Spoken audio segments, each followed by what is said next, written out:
या देवी सर्वभूतेषु शक्तिरूपेण संस्थिता नमस्तस्यै नमस्तस्यै नमस्तस्यै नमो नमः। जय माता दी।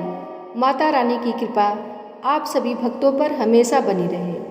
आप सभी भक्तों को चैत्र नवरात्रि की अनंत शुभकामनाएं। आइए आज सुनते हैं देवी कवच, अर्गला स्तोत्र, कीलक स्तोत्र और दुर्गा सप्तशती का पहला अध्याय। देवी कवच। मार्कंडेय जी ने ब्रह्मा जी से कहा, हे पितामह, इस सृष्टि में परम गोपनीय सभी प्रकार के मनुष्यों का रक्षक और अब तक अज्ञात हो ऐसा कोई साधन मुझे बतलाने की कृपा करें। ब्रह्मा जी ने कहा, संपूर्ण प्राणियों का हितकारी पवित्र एवं परम गोपनीय उपाय तो केवल एक देवी का कवच ही है। हे मुनिवर, उसे आप श्रवण करें। देवी की 9 मूर्तियां हैं जिन्हें नव दुर्गा के नाम से जाना जाता है। उन शक्तियों के नाम अलग अलग बतलाता हूँ, जो इस प्रकार हैं। पहला नाम शैलपुत्री, दूसरा ब्रह्मचारिणी, तीसरा चंद्रघंटा, चौथा कुष्मांडा, पांचवा स्कंद माता, छठा कात्यायनी, सातवां कालरात्रि, आठवां महागौरी तथा 9वीं सिद्धिदात्री हैं। जो व्यक्ति अग्नि से दग्ध हो रहा हो, रणभूमि में शत्रुओं द्वारा आच्छादित हो गया हो अथवा भीषण संकटापन्न अवस्था में हो, तो वह मनुष्य यदि जग जननी माँ दुर्गा के शरणागत हो जाए तो किसी भी अवस्था में उसका अनिष्ट नहीं हो सकता। वह किसी भी विपत्ति में नहीं पड़ सकता तथा वह शोक, दुख, भय आदि बाधाओं से मुक्त हो जाता है। हे देवी, जो लोग भक्ति युक्त होकर आपका स्मरण करते हैं, उनकी दिनों दिन उन्नति होती है। हे देवी, अपने आराधक की तुम निश्चय ही रक्षा करती हो। चामुंडा देवी का वाहन प्रेत, वाराही का महिष, इंद्री का ऐरावत नामक हाथी और वैष्णवी का गरुण है। महेश्वरी बैल पर तथा कौमारी मोर पर सवार हैं। विष्णु पत्नी महालक्ष्मी हाथ में कमल लिए कमलासन पर विराजती हैं। श्वेत वर्णाश्वरी बैल पर तथा ब्राह्मणी सरस्वती समस्त अलंकारों से विभूषित होकर हंस पर आरूढ़ हैं। समस्त देवियां अनेक अलंकारों एवं रत्नों से सज्जित होकर योग शक्तियों से पूर्ण हैं। इनके अतिरिक्त और भी अनेक देवियां हैं जो दानवों के दलन तथा संतों की सहायता के लिए क्रोधाकृति से रथ में सवार रहती हैं। उन्मुखल, खेटक, तोमर, परशु, पास, भाला, त्रिशूल, उत्तम प्रकार का सिंह, धनुष आदि शस्त्र सुशोभित रहते हैं। उनके शस्त्र धारण का उद्देश्य देवताओं की सुरक्षा, दैत्यों का विनाश एवं भक्तों को अभय प्रदान करना है। महाभयनाशिनी, महाबल, महान पराक्रम एवं महान उत्साह से युक्त हैं। महारौद्रे, तुम्हें प्रणाम है। शत्रुओं को भयभीत करने वाली हे देवी, तुम मेरी रक्षा करो। प्रखर तेज के कारण मैं तुम्हारी ओर दृष्टिपात भी नहीं कर सकता। ऐन्द्रिय शक्ति पूर्व दिशा में मेरी रक्षा करें और आग्नेयी शक्ति आग्नेय कोण में रक्षा करें। वाराही देवी दक्षिण दिशा में, खड़ग धारणी नैऋत्य कोण में, वारुणी शक्ति पश्चिम में तथा मृगवाहिनी शक्ति वायव्य कोण में मेरी रक्षा करें। कौमारी शक्ति उत्तर में, शूलधारणी शक्ति ईशान कोण में, ब्राह्मणी ऊपर तथा वैष्णवी शक्ति नीचे हमारी रक्षा करें। इस प्रकार सवारूढ़ चामुंडा देवी 10 दिशाओं में मेरी रक्षा करें। आगे जया और पीछे विजया मेरी रक्षा करें। वाम पार्श्व में अजिता नाम की शक्ति, दाहिनी ओर अपराजिता, शिखा में उद्योतिनी तथा मस्तक में उमा शक्ति मेरी रक्षा करें।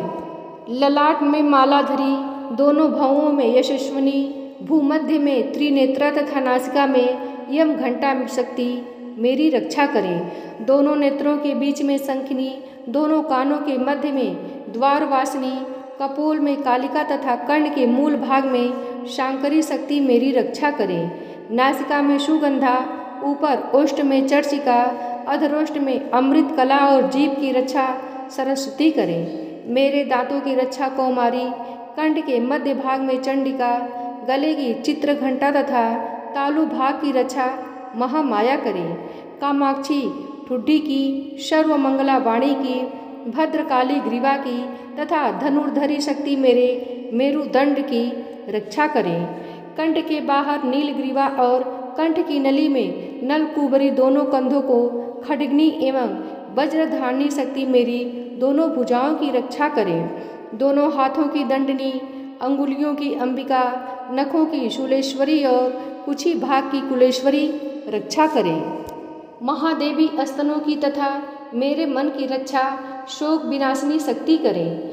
ललिता देवी हृदय की एवं शूलधारणी शक्ति मेरे उदर की रक्षा करें। नाभि में कामिनी एवं गुप्तांग में गुहेश्वरी मेरी रक्षा करें। कामिका तथा पूतना लिंग की और महिषवाहिनी गुदा की रक्षा करें। भगवती कटि प्रदेश में तथा विंध्यवासिनी घुटनों की रक्षा करें। संपूर्ण कामनाओं को देने वाली महाबला मेरे जंघा की रक्षा करें। दोनों पैर की घुट्टी की नारी सिंही, दोनों पैरों के पिछले भाग की तेजसी देवी, पैर की अंगुलियों की श्री देवी तथा तलुओं की रक्षा तलवासिनी करें। दृष्टा कराली नखों की ऊर्ध्वकेशिनी देवी, केशों की कावेरी रोमावली के छिद्रों में तथा वागीश्वरी मेरी त्वचा की रक्षा करें। पार्वती देवी रक्त, मज्जा, चर्बी, मांस, हड्डी और मैदे की रक्षा करें। कालरात्रि आंतों की, मुकुटेश्वरी पित्त की, पद्मावती पद्मकोश की, चूड़ामणि कफ की, ज्वालामुखी नख राशि में उत्पन्न तेज की तथा अभेदा शक्ति संधि स्थलों की रक्षा करें। ब्रह्मांडी शुक्र की, छत्तेश्वरी छाया की, धर्म धारणी शक्ति हमारे अहंकार, मन एवं बुद्धि की रक्षा करें। वज्रहस्ता प्राण, अपान, व्यान, उदान और समान वायु की तथा कल्याण शोभना शक्ति हमारे प्राण की रक्षा करें। रस, रूप, गंध, शब्द तथा स्पर्श रूप विषयों का अनुभव करते समय योगिनी एवं हमारे सत्व, रज एवं तमो गुणों की रक्षा नारायणी देवी करें। वाराही आयु की, वैष्णवी धर्म की, चक्रिणी यश, कीर्ति, लक्ष्मी, धन की और विद्या की रक्षा करें। हे इंद्राणी तुम मेरे कुल की एवं हे चांडिके तुम हमारे पशुओं को रक्षण प्रदान करो। महालक्ष्मी पुत्रों की तथा भैरवी हमारे भार्या की रक्षा करें। सुपथा देवी पथ की, क्षेमकरी मार्ग की, महालक्ष्मी राज दरबार की एवं सर्वव्यापिनी विजया देवी भय से मेरी रक्षा करें। हे देवी इस कवच में जिस शरीर स्थान की रक्षा की बात नहीं कही गई है उन सभी स्थानों की पाप विनाशिनी जयंती देवी रक्षा करें। कल्याण का इच्छुक व्यक्ति इस कवच का पाठ किए बिना कहीं भी गमन न करे। इस कवच का पाठ करने वाला व्यक्ति जिन जिन स्थानों पर जाता है उसे उन सभी स्थानों पर धन की प्राप्ति, समस्त कामनाओं की उपलब्धि एवं विजय की प्राप्ति होती है। वह मनुष्य जिस वस्तु की इच्छा करता है वह वस्तु उसे निश्चय ही मिलती है। इस दुर्गा कवच का पाठ करने वाला इस भूमि पर अतुल ऐश्वर्य प्राप्त करता है तथा उसे किसी से भय प्राप्त नहीं होता और वह युद्ध में विजेता होता है। उस व्यक्ति की पूजा त्रैलोक्य में होती है। यह कवच देवताओं के लिए भी दुर्लभ है। इस देवी कवच का जो लोग श्रद्धापूर्वक त्रिकाल पाठ करते हैं उन्हें देवी कला प्राप्त होती है तथा वे त्रैलोक्य में किसी से परास्त नहीं होते। वह प्राणी शतायु होता है तथा उसकी कभी अकाल मृत्यु नहीं होती। उसके लूता एक प्रकार का रोग जो सिर में खाज के रूप में होता है, विस्फोटक, चेचक आदि समग्र रोग नष्ट हो जाते हैं। विष, सर्प, बिच्छू आदि के दंशन द्वारा उत्पन्न होने वाला विष का प्रभाव नहीं होता। किसी प्रकार के तांत्रिक कर्म, मारण, मोहन, वशीकरण, उच्चाटन, विषेदेषण, शांतिकरण उसे व्याप्त नहीं होते। मंत्र, यंत्र, पृथ्वी एवं आकाश में गमन करने वाले ग्राम देवता आदि, जल उत्पन्न, उपदेश सिद्धि, समस्त देवता आदि समस्त कुल देवता, कंठमाला, गले का विशिष्ट रोग, डाकिनी, शाकिनी तथा अंतरिक्षचारी, भूत, पिशाच, यक्ष, गंधर्व, राक्षस, ब्रह्म राक्षस, वेताल, कुष्मांड तथा भीषण भैरव आदि समस्त अनिष्टकारक जीव इस कवच के पाठ करने वाले व्यक्ति को देखते ही स्वयं नष्ट हो जाते हैं। इस कवच के पाठकर्ता को राज सम्मान प्राप्त होता है तथा वह प्राणी अपनी कीर्ति से इस भूतल को मंडित करता है। इस कवच पाठ के अनंतर जो सप्तशती का पाठ करता है वह इस धरती पर तब तक बना रहता है जब तक पहाड़, वन और कानन युक्त यह पृथ्वी स्थिर रहती है। इस कवच का नित्य प्रति पाठ करने वाला व्यक्ति देह त्याग के पश्चात महामाया की कृपा से परम पद का अधिकारी होता है। वह शिव सामीप्य को प्राप्त कर आनंद पूर्वक निवास करता है। अर्गला स्त्रोत। मार्कंडेय जी ने कहा, जगदम्बिका के स्वरूप भूत जयंती, मंगला काली, भद्रकाली कपालिनी, दुर्गा क्षमा शिवा, धात्री स्वाहा स्वधा आदि देवियों को हम प्रणाम करते हैं।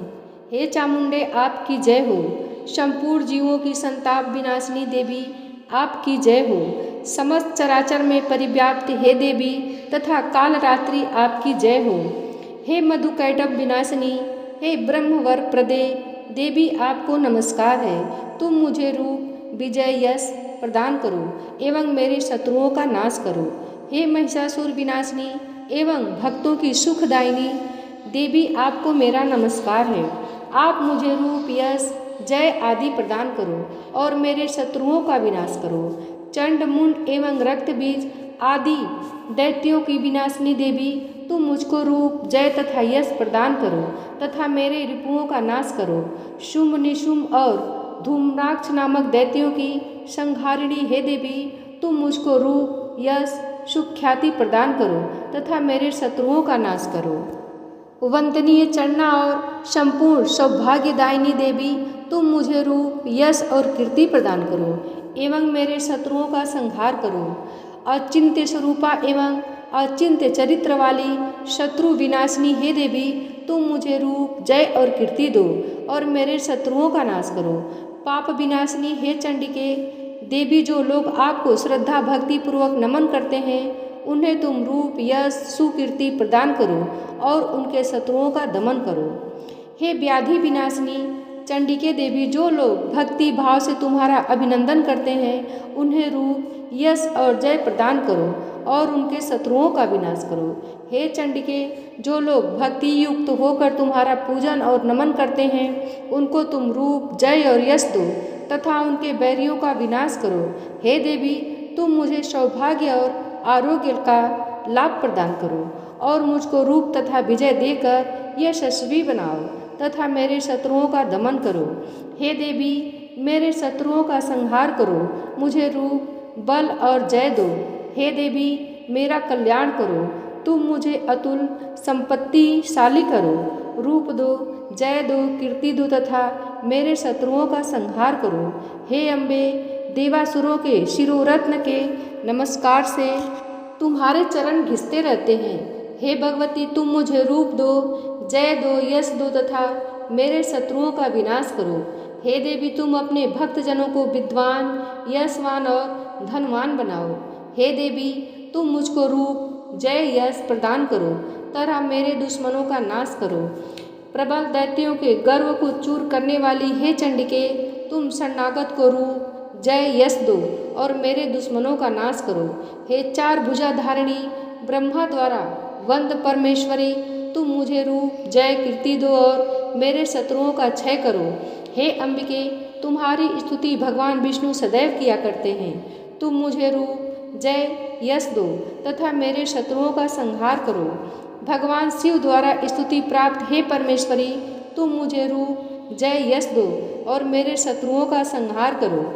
सचीपति देवराज इंद्र के द्वारा शुद्ध भाव से पूजित हे परमेश्वरी, तुम मुझको रूप जय कीर्ति दो और मेरे शत्रुओं का संहार करो।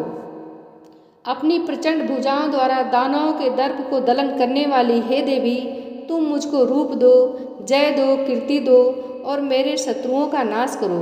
अपने भक्तजनों को अत्यंत आनंद प्रवर्धिनी हे अंबिके, तुम मुझे रूप जय यश देकर मेरे शत्रुओं का दमन करो। हे देवी, हमारी इच्छा के अनुरूप कार्य करने वाली कुलीना सुंदर पत्नी मुझे प्रदान करो, जो संसार सागर से उद्धार करने वाली हो।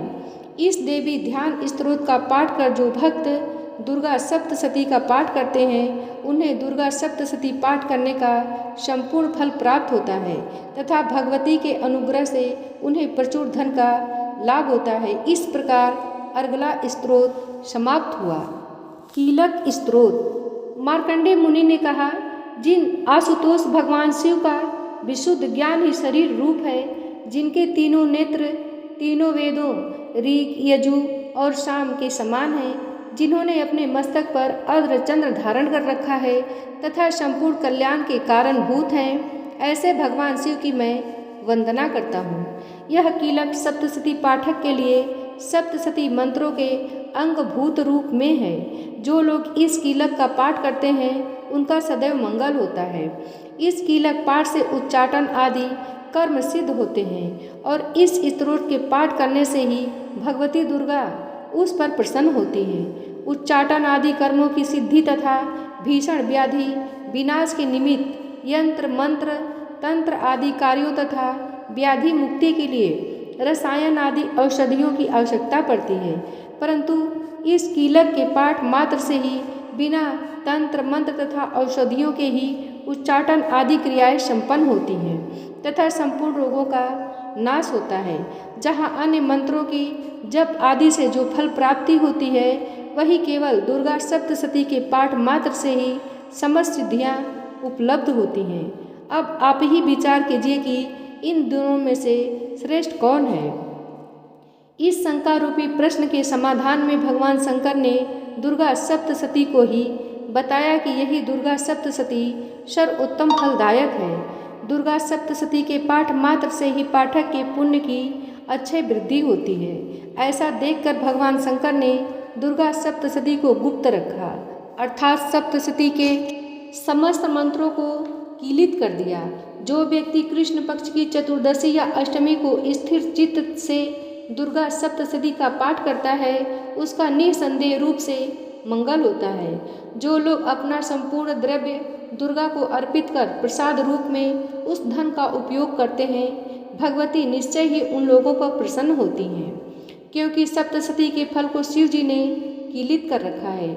जो लोग पहले कीलक पाठ करके तत्पश्चात सप्तशती का पाठ करते हैं, वे अंतकाल में सिद्ध देवी के पार्षद और गंधर्व योनि को प्राप्त होते हैं। सर्वत्र भ्रमण करते रहने पर भी उन्हें कभी किसी प्रकार का भय नहीं होता, उनकी अकाल मृत्यु भी नहीं होती तथा अंत में वे मोक्ष पद के अधिकारी होते हैं। इस कीलक को समझकर तथा उसका परिहार करने के पश्चात ही दुर्गा सप्तशती का पाठ करना उचित है। इस कीलक के रहस्य को न जानकर जो व्यक्ति सप्तशती का पाठ करता है, उसका अनिष्ट होता है। भगवती की कृपा से ही नारियों को सौभाग्य और संतान सुख की उपलब्धि होती है। इस हेतु इस सप्तशती का पाठ करना आवश्यक है। इस स्तोत्र का पाठ मंद स्वर में करने से संपूर्ण सिद्धियों की प्राप्ति होती है। अतएव सर्वप्रथम कीलक का पाठ करके ही सप्तशती का पाठ करना उचित है। जिस भगवती के कृपा कटाक्ष से मनुष्य को ऐश्वर्य, सौभाग्य, आरोग्य, संपत्ति, शत्रु विनाश एवं निर्वाण पद की प्राप्ति होती है, उस महिमामयी भगवती दुर्गा की स्तुति वाणी क्यों नहीं करते। इस प्रकार कीलक स्तोत्र समाप्त हुआ। ओम श्री दुर्गा देव्यै नमः। श्री दुर्गा सप्तशती का पहला अध्याय। मेघा ऋषि द्वारा राजा सूरत एवं समाधि नामक वैश्य को देवी महात्म्य सुनाना तथा मधुकैटभ वध का वर्णन। मार्कंडेय जी ने कहा, मैं सूर्य पुत्र सावर्णी मनु 8 मनुओं में से एक मनु के उत्पन्न होने की कथा को सविस्तार वर्णन करता हूँ, उसे तुम ध्यान देकर श्रवण करो। भगवती महामाया की कृपा से सूर्य पुत्र सावर्णी जिस प्रकार मनवंतर के अधिष्ठाता हुए, मैं उसी घटना का वर्णन करता हूँ। प्राचीन काल में स्वारोचिष नामक मनवंतर में सूरत नाम से विख्यात एक बहुत ही प्रतापी राजा हुए थे। चैत्र वंश में उत्पन्न उस सूरत राजा का सारे भूमंडल पर एक छत्र राज्य था। वे प्रजाओं का पालन अपनी संतान के समान किया करते थे, जिस पर भी कोल विध्वंसी नामक क्षत्रिय उनसे द्वेष करने लगे। राजा सूरत की दंड व्यवस्था अत्यंत कठोर थी। अपने विपक्षियों के साथ राजा सूरत ने भीषण संग्राम किया। यद्यपि कोल विध्वंसी क्षत्रियों की संख्या अल्प ही थी, किंतु विजय लाभ उन्हीं लोगों को मिला। विरोधियों द्वारा पराजित होकर राजा सूरत अपनी राजधानी में वापस लौट आए और अपने देश तक ही अपने राज्य की सीमा निर्धारित कर दी। इससे अधिक वे अपने राज्य का विस्तार न कर सके, बल्कि पहले से भी शासित भूमि भी उन्हें छोड़नी पड़ी। अपनी हार मान लेने पर भी शत्रुओं ने उनका पीछा नहीं छोड़ा और राजा सूरत पर पुनः आक्रमण कर दिया। राजा सूरत का युद्ध के कारण सैन्य बल क्षीण हो चुका था, इसलिए उनके विश्वस्त मंत्रियों ने ही कुचक्र रचकर सूरत के संपूर्ण राज्य को हस्तगत कर लिया। राजा में अब राजश्री न थी, इसलिए वह अकेले ही अश्वारूढ़ होकर मृगया के बहाने घोर जंगल में पलायित हो गए। वन में पहुंचकर राजा सूरत ने विप्रवर मेघा ऋषि का आश्रम देखा। मुनि के आश्रम में अनेक नरभक्षी एवं मांसाहारी हिंसक पशु अपनी स्वाभाविक हिंसा वृत्ति को त्याग कर शांत भाव से विचर रहे थे। मुनि की शिष्य मंडली से उस आश्रम का तथा वन प्रांत का सौंदर्य मुखरित हो उठा था। आश्रम में आए हुए राजा सूरत की मुनि ने आव भगत की। कुछ दिन तक राजा सूरत भी मुनि के आश्रम में रहकर विहार करते रहे। एक बार मोह माया से ग्रसित होकर राजा सूरत अपने मन में सोचने लगा, मेरे पूर्वजों द्वारा अधिकृत नगर आज मुझसे वियुक्त होकर खंडहर सा हो रहा है। मेरे विश्वासघाती कर्मचारी न जाने उस नगर की रक्षा करते होंगे या नहीं। अपने शरीर से निरंतर मद बहाने वाला मेरा मदमत्त हाथी आज न जाने किस स्थिति में होगा। जो लोग मेरी कृपा दृष्टि के आकांक्षी थे, धन और भोजन प्राप्त करने के लिए सदैव तत्पर रहकर मेरा अनुसरण किया करते थे, वे ही लोग अब निश्चित रूप से अन्य राजाओं के मुखापेक्षी होंगे। उन सभी लोगों के द्वारा मेरे धन का दुरुपयोग हो रहा होगा, इसमें कोई संदेह नहीं है। इस प्रकार अनेक कुतर्क राजा के मन में उठ रहे थे। एक दिन मेघा मुनि के आश्रम में समीप एक वैश्य को देखकर राजा ने उससे पूछा, भाई तुम कौन हो? तुम्हारे यहाँ आने का क्या प्रयोजन है? तुम तो देखने में बहुत ही व्यग्र और अनमने से जान पड़ रहे हो। राजा के इस सहानुभूतिपूर्ण वचन सुनकर उस वैश्य ने राजा को प्रणाम किया और विनत होकर बोला। वैश्य ने राजा से कहा, राजन, मैं संपन्न कुल में उत्पन्न हुआ वैश्य जाति का मनुष्य हूँ। मेरा नाम समाधि है। धन लोलुप स्त्री पुत्रों ने अपने स्वार्थ साधन के लिए मुझे घर से बाहर निकाल दिया। इस समय मैं स्त्री पुत्र और धन विहीन हो गया हूँ। मेरे अपने प्रियजनों ने ही मेरे धन का हरण करके मुझे उस धन के लिए अनधिकारी ठहराया है। इससे क्षुब्ध होकर घर का परित्याग कर वन में चला आया हूँ। इस समय मेरे मन में उन्हीं कुटुंबियों के प्रति चिंता हो रही है। वे सब न जाने इस समय किस परिस्थिति में होंगे। वे लोग घर में सकुशल हैं या नहीं, मुझे इन सब बातों का कोई ज्ञान नहीं है। मैं सोच रहा हूँ कि वे मेरे पुत्र कैसे हैं, उन्हें सज्जन कहा जाए या दुर्जन। वैश्य की बात सुनकर राजा ने उससे पूछा, जिन प्रियजनों ने धन लिप्सा के कारण तुम्हें घर से निष्कासित कर दिया है, उन स्वार्थपरायण स्वजनों के ऊपर तुम्हारी इतनी गाढ़ी ममता क्यों है? वैश्य राजा से बोला, आपका यह प्रश्न उचित ही है। मेरा मन उन स्वार्थी कुटुंबियों की ममता छोड़ने को तैयार नहीं है। अब आप ही बताइए, मैं क्या करूं?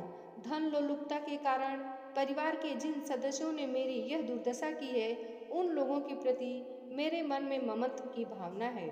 हे महानुभाव, इतना जानते हुए भी न जाने क्यों मेरे मन में उन स्वार्थी लोगों के प्रति ममता बनी हुई है। इसके रहस्य को जानने की इच्छा रखते हुए भी इसे मैं नहीं समझ पा रहा हूँ। उन लोगों के विरह से कातर होकर मैं आहें भर रहा हूँ, जिसके फलस्वरूप मेरे मन में उथल पुथल मची हुई है। कुटुंबियों का मुझसे कुछ भी लगाव नहीं है, फिर भी मेरा मन उन लोगों के लिए संतप्त है। समझ में नहीं आता कि मैं क्या करूँ। मार्कंडेय जी ने कहा कि हे ब्राह्मण, इस वार्ता की समाप्ति के बाद ही सूरत और समाधि नामक वैश्य एक साथ ही मेघा मुनि के सम्मुख उपस्थित हुए। मुनि के प्रति सम्मान प्रदर्शन करके वे दोनों वहीं बैठ गए। इसके बाद राजा सूरत और वैश्य में परस्पर कुछ बातचीत होने लगी। राजा ने कहा, भगवान, मैं आपसे एक निवेदन करना चाहता हूँ, कृपया आप उसे बताइए। मेरा मन स्ववश न रहने के कारण बहुत ही क्लेशित है। जिस राजभोग के सुख से मैं वंचित कर दिया गया हूँ, जिस राजभोग के सुख से मैं वंचित कर दिया गया हूँ, उसी को पुनः हस्तगत करने के लिए मेरे मन में आकांक्षा बनी हुई है। हे मुनि श्रेष्ठ, मैं इस बात को जानता हूँ कि अब मेरा राज्य पर कोई प्रभुत्व नहीं रह गया है, उस पर किसी अन्य का शासन हो गया है। फिर भी अपनी अज्ञानवश के मैं उसी के मोह में पड़ा हूँ। इन सब बातों में क्या भेद है, मैं कुछ भी समझ नहीं पा रहा हूँ। यह वैश्य भी मेरे ही समान अपने पुत्र, स्त्री और सेवकों द्वारा त्याग है। ऐसा जानते हुए भी यह वैश्य अभी तक अपने कुटुंबियों के मोह में ग्रस्त है। अतएव हम दोनों का मन इन सब बातों से बहुत ही खिन्न है। मेरा मन अभी भी भ्रमित हो रहा है। हे महाभाग, हम दोनों में जो प्रेम प्रवाहित हो रहा है वह क्या वस्तु है? हम दोनों में प्रत्यक्षतया अज्ञान के लक्षण दृष्टिगत हो रहे हैं।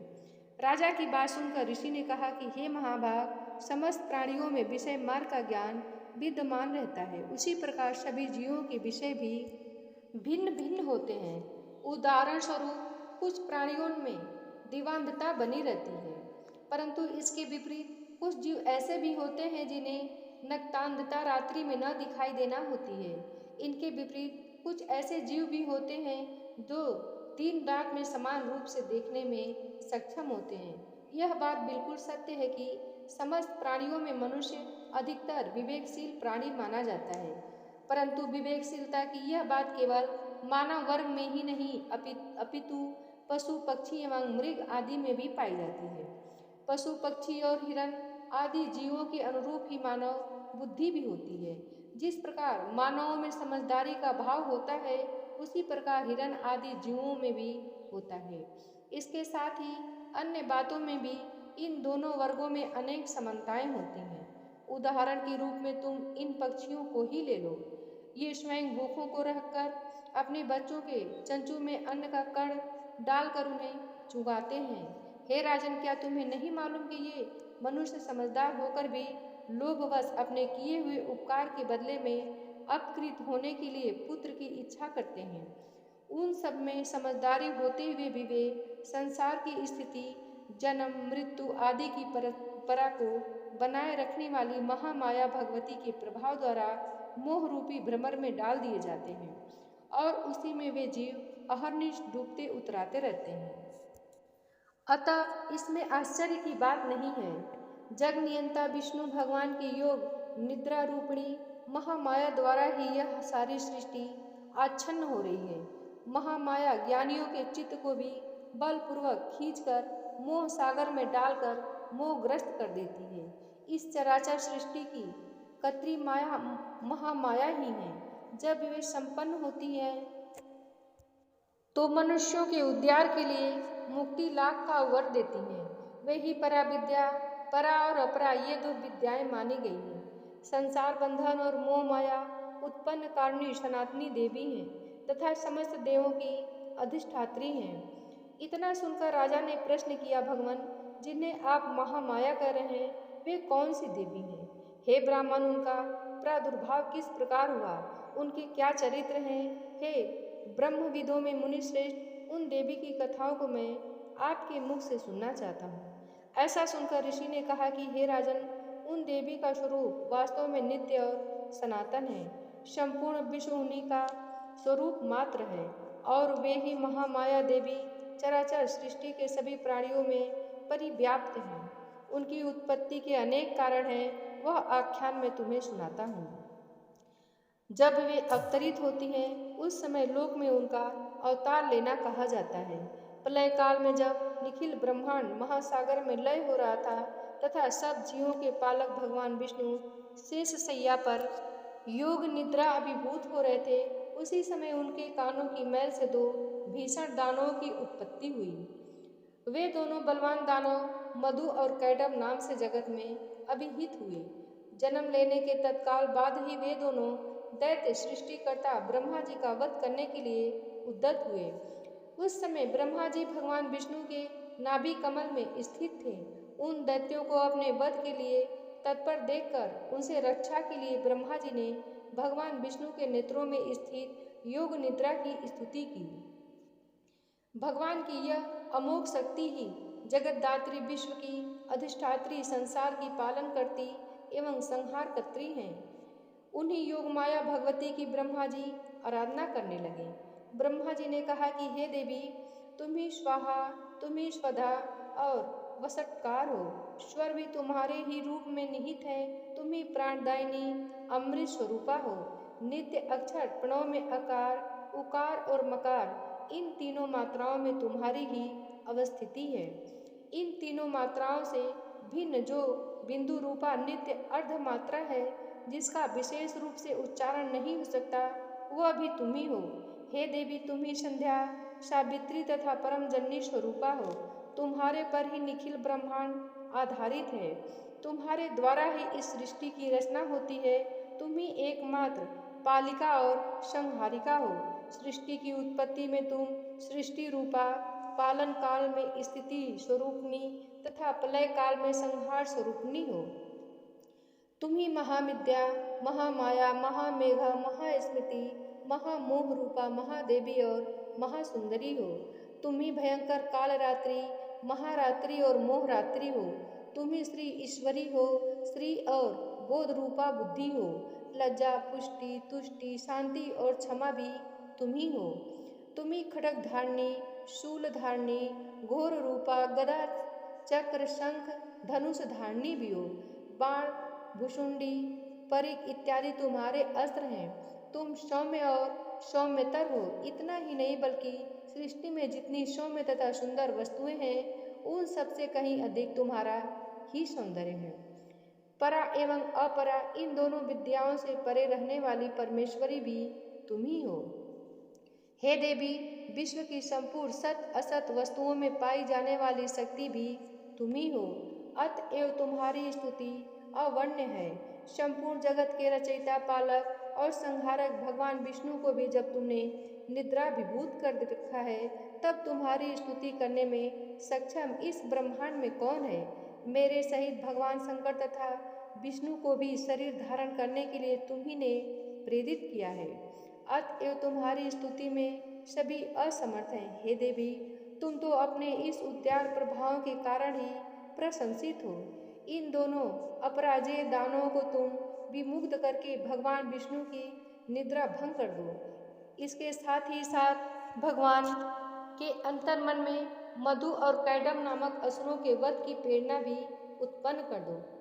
ऋषि ने कहा कि हे राजन, जिस समय ब्रह्मा जी ने भगवान विष्णु की निद्रा भंग के निमित्त उस तमोगुण की अधिष्ठात्री देवी की स्तुति की, उसी समय वे महामाया भगवान के नेत्र, मुख, नासिका, बाहु, हृदय और वक्ष स्थल से निर्गत होकर अव्यक्त अजन्मा ब्रह्मा जी के सामने प्रकट हो गई। योग निद्रा से विमुक्त होकर जग नियंता भगवान जनार्दन उस एकांतवन के जगन में शेष शैया से जागृत हो उठे। निद्रा रहित होते ही भगवान ने उन दोनों दानवों को देखा। वे दोनों ही दुराचारी दैत्य मधु और कैटभ अत्यंत पराक्रमी और शक्तिशाली थे। उन दोनों की क्रोध युक्त आंखें मानो ब्रह्मा जी को निगल जाना चाहती थी। ऐसी स्थिति में भगवान विष्णु ने उन दोनों महापराक्रमी दानवों के साथ 5000 वर्षों तक निरंतर बाह्य युद्ध किया।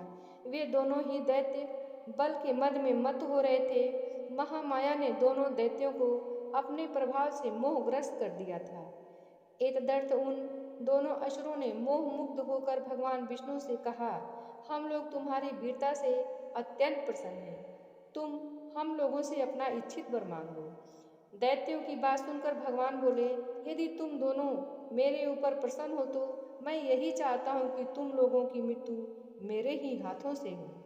इसके अतिरिक्त मुझे किसी अन्य वरदान पाने की लालसा नहीं है। तब ऋषि ने कहा, जब उन राक्षसों के मोहग्रस्त होकर समस्त भूतल को जल पूर्ण समझा, तब भगवान से कहा, मेरा वध किसी सूखे स्थल जल विहीन भूमि में करो। इसके बाद ऋषि बोले, शंख, चक्र, गदा और पद्मधारी भगवान विष्णु ने तथास्तु वैसा ही हो कहकर उन दोनों दैत्यों के मस्तक को अपनी जांघों पर रखकर सुदर्शन चक्र द्वारा काट दिया। यह महामाया देवी ब्रह्मा जी की स्तुति से प्रसन्न होकर स्वयं ही उत्पन्न हुई थी। अब मैं तुमसे उनके प्रभाव के महात्म्य का वर्णन करता हूँ। इस प्रकार मधु कैटभ वध नामक पहला अध्याय समाप्त हुआ।